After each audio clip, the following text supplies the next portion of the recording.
First of all, this is why you want to be in this league. It's just an unbelievable night in and night out. You're playing great teams and great environments, and it's a slugfest, and players just make plays one after another. And so proud of our guys. There's always opportunities through the course of a season and through the course of a game to pack it in.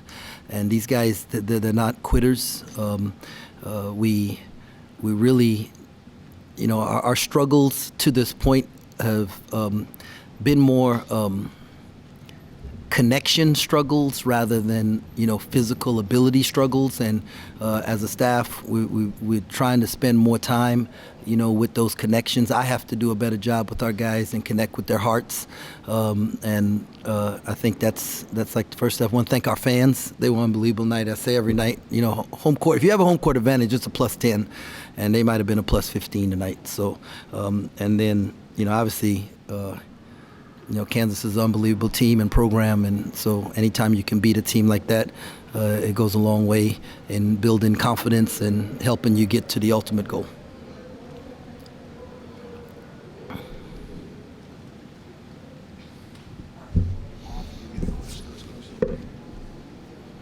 Jerome, you guys kept the fans off the court. It looked like you wanted to keep them off. Why was that? And then what spurred you to go jump in and celebrate with them? Well, these are two of the most proudest moments for me being here, in that when you can beat a nationally ranked team, Baylor was top 10 and Kansas is top 5, and your fans don't storm the court. We're building an expectation of these are the games that we're going to win, and we're going to be that kind of a program. And I asked our fans last year, I said we'd get one court storming, and after that, let's have an expectation that we're going to win. And I never see them storm the court at Allen Fieldhouse. I never see them storm the court at Duke and at North Carolina. And I don't believe there's any reason why, given time and the opportunity, that we can't build that kind of a program here in Manhattan, Kansas. Just how did it feel it was critical to get that 11-0 run in the second half when you fell down 41-30?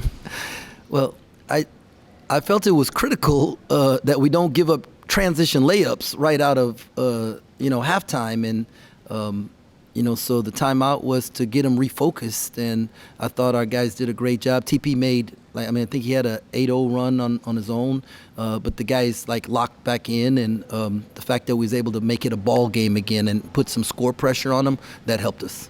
Jerrel Cobb, I think, was plus 21 without scoring a point. What can you say for what he provided you guys tonight? Yeah, no, Jerrel has been working hard. We got to give a lot of credit to our GAs. They spend a lot of time with them. Coach Marco and Coach Ream work with our bigs, and it's been a struggle. Somebody had asked weeks ago, what do certain guys have to do to get on the floor, and I said mature, and he's really taken a more mature approach to his craft.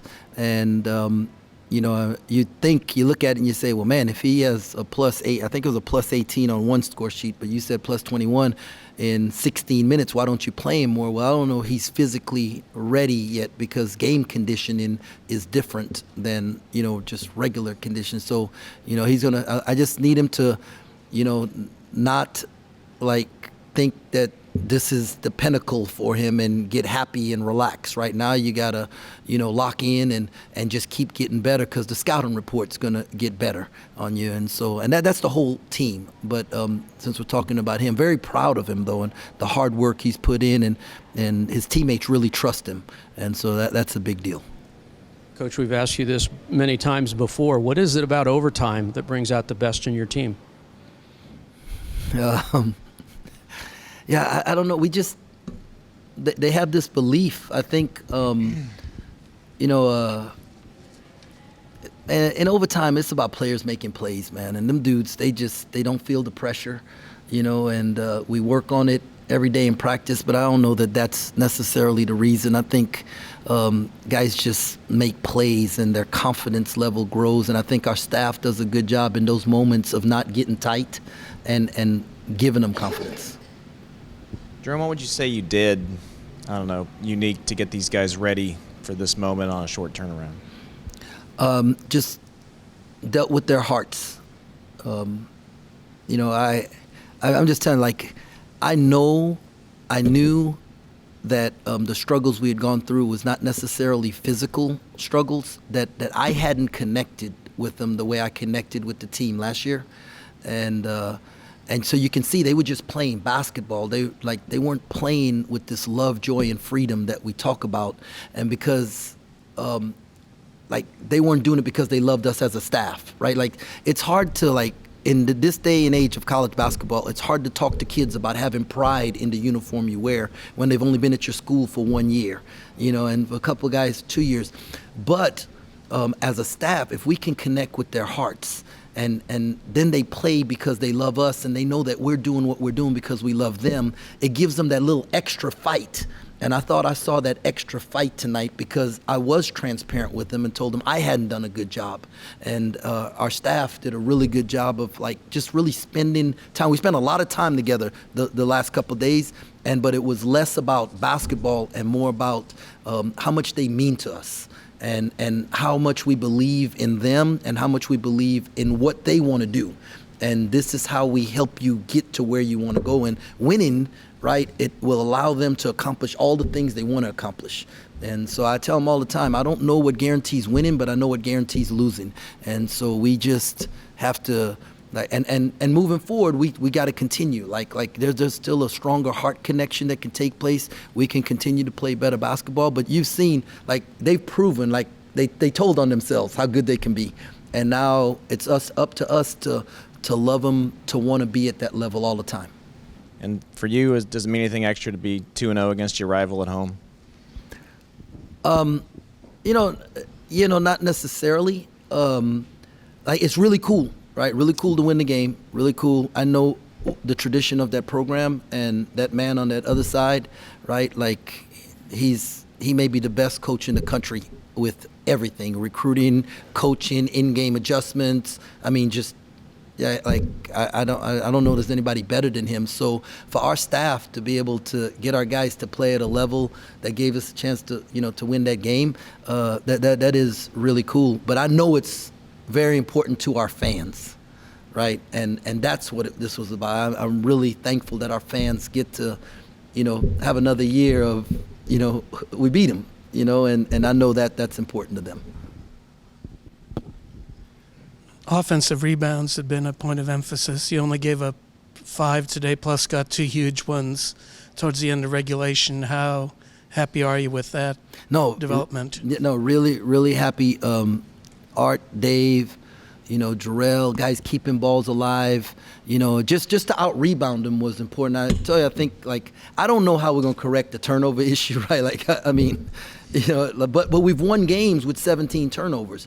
But we can't win games if we give up, we get out-rebounded, and then we put guys at the line. Like, I think before this game, teams had shot like 120-something free throws against us in 4 games. You can't win like that. And so we were able to guard today without fouling, and then we were able to get rebounds. And also you made free throws after the first half. Is that just a matter of getting the right guys to the line? Yeah, they did a good job of fouling the right guys in the first half. And so...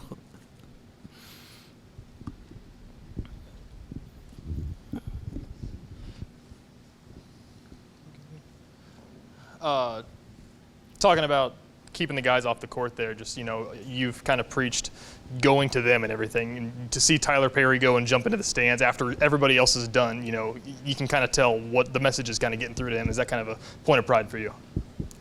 Yeah, it is. I mean, we appreciate the students, all the fans, and this is their program. Like we feel like if we're gonna do what we want to do here, it's gonna take everybody, and everyone's important. Every band member that shows up early, every person in the arena who seats people and makes sure they're in the right spot and greets them with a smile. All the things matter, and I just hope, like, we do a good job as a team and as a staff of letting people know how much we appreciate them. Coach, how much do you feel like you guys needed this game, not just for the record and the resume, but for morale? Yeah, no, it was huge. It was huge. We felt like we let one get away on Saturday, but so winning at home is so important. And the schedule sets up for us. We had 5 road games in the first 9 and 4 home games, and now we have 5 home games and 4 road games. And I've said all, if you can go 9-9 in this league, you belong in the NCAA tournament. And so we took care of our home game. I noticed during starting lineups you kind of just paused and said a prayer. I'm just curious, what was your prayer in that moment? I always ask God just to bless our guys and give me wisdom, help me to see what it is that I need to see to be able to help them be the best version of themselves. At the end of regulation, Tyler tried to game winner, he missed, and then in overtime hits a circus layup, big 3 right after. How much trust do you have in him late in these games? The shirt says crazy faith for a reason. I got trust in all those guys, man. And, I wish he had, when he split the ball screen, like if Will had rolled when he split the ball screen, Will would have got a layup. But Will didn't roll, so when he split the ball screen, I thought he could, shoot the floater. In hindsight, if he misses it, they got a chance to go get a layup on the other end, so maybe it was wise of him not to do that. And so, but yeah, the guys believe in him, and he believes in himself. And the good thing, when that clock is running down, he doesn't think. I think early in the game, he thinks too much. And late in the game, he doesn't think. He's like, let's go get a shot. And so it works out better for him. And then what is the key winning this game after 4 losses to stay locked in even after the big win? When we say we take every game, win or lose, and we put it in the box and we move on, we do that. You can't allow wins to go to your head and losses to go to your heart. And that's the thing, is not being emotional about this, right? And regardless of what has just happened, we're 5-5 in the Big 12, and I think anybody takes that right now. Okay, and so it's just, I think every team in the league has 3 losses. And so, it's just, you just can't allow it to get emotional, because it's basketball. Played just 7 guys tonight. What went behind that? Just to feel. Like Dorian had a good week of practice, but it's just to feel. Felt we need more size out there, and TP never looked tired, right? And even when I thought about taking him out, I'd ask him, and he's like, "No, I'm good." And I don't know if he got subbed. Did he get subbed? Yeah, he didn't get subbed. So, yeah, he was he didn't look tired, and so that's a credit to Phil, our strength coach, and Luke, our trainer, who had a quick turnaround, got those guys ready. One of KU's big keys down the stretch here has been Furphy's kind of success. How did you kind of help slow him down? I just think he missed shots, shots that he had made early on, in other games. I think he was shooting, he was 16 for 29 in the Big 12. I think that's right, if I'm correct. So, yeah, I don't know. I think he just missed some shots. I know Cam had a good block on one, and I thought some of our length might have bothered him a little bit. But it's just sometimes guys miss shots, but he's a really good player. And then, if I remember correctly, I don't think you guys had a Monday game last year. Does anything go into having just that extra day of preparation?